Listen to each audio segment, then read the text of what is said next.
Hi ha gent que dedica tota la seva vida a llegir, estudiar, aprendre, investigar sobre una disciplina. Però tu, sense problema, tot fent un cafè a Twitter, t'atreveixes a posar en dubte la seva opinió. Molt bé. És que jo vull opinar, sóc persona. Sí, una persona que no en té ni idea d'allò.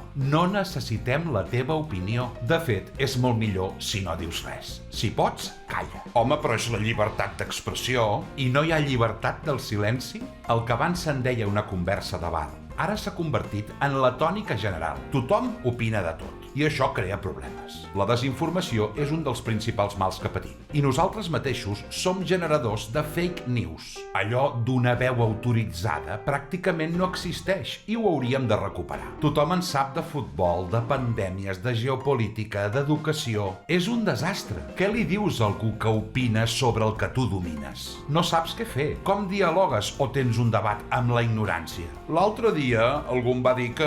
Però aquest algú en sap? És una font fiable? Segurament no. Un gran exemple són els fòrums o els xats. Algú fa una pregunta i la majoria de respostes són no ho sé, però em sembla que...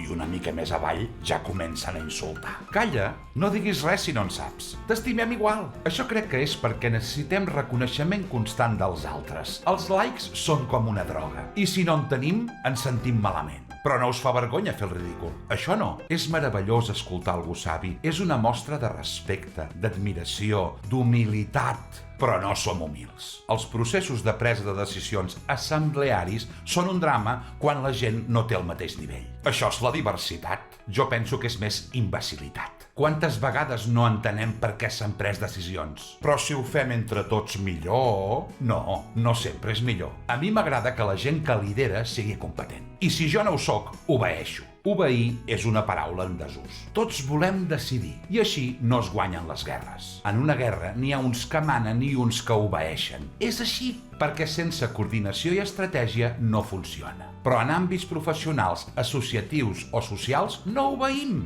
Ens sembla que si no opinem, no som ningú. No confonguem participació amb opinió. Tu pots ser una persona molt important d'un projecte sense ser la persona que pensa l'estratègia. El teu paper serà molt important si fas el que toca, no el que creus que caldria fer. Jo havia pensat que era millor... Aquest és el problema, penses massa. A banda d'això, normalment les opinions, sobretot a les xarxes, són des de la ràbia i des de l'odi. Sovint sense tenir tota la informació. Gairebé mai confiem en que aquells que han decidit allò saben el que es fan. I ens sentim valents per posar en dubte hores i hores i hores d'aprenentatge i reflexions. De veritat això és una conducta responsable? És que la majoria de líders són inútils. Amb això podríem estar d'acord. Però tu ets millor? Si ho ets, posa-t'hi. Si no, calla. La gent jove segueix aquests patrons perquè els veuen nosaltres. Quan opineu dels seus professors, dels seus entrenadors, dels vostres jefes, com voleu que respectin els altres si només fan que sentir insults als que lideren? Us hauríeu de fer una pregunta abans d'opinar. Què haurà pensat aquella persona abans de dir o fer això o allò? Hi ha alguna cosa que no sé i que potser és important perquè això sigui així? Opinions les justes, que parli qui en sap. Això sí, del meu vídeo podeu opinar i fer comentaris. No us ho tindré en compte.